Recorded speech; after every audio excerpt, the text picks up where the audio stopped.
બંધારણને તોડનાર વ્યક્તિઓ, એ 3 વ્યક્તિઓના નામ આદરણીય ધારાસભ્ય શ્રી જાહેર કરશે. મુક્કમ જાબડિયા, તાલુકો ડીસા, જિલ્લો બનાસકાંઠાની સામે સમાજ નીચે મુજબનો નિર્ણય કરે છે.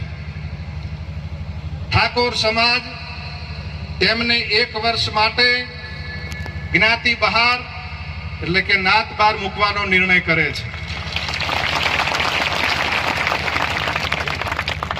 1 વર્ષ પછી સમાજના બંધારણ દિવસની ઉજવણી વખતે જાબડિયા ગામના ઠાકોર સમાજની ગ્રામ સમિતિ તેમને સમાજમાં પરત લેવાની વિનંતી કરે તો તે અભિપ્રાય ડીસા ઠાકોર સમાજ તાલુકા સમિતિના ધ્યાન ઉપર મૂકીને ગુણ દોષના આધારે સમીક્ષા કરીને નિર્ણય કરવામાં આવશે.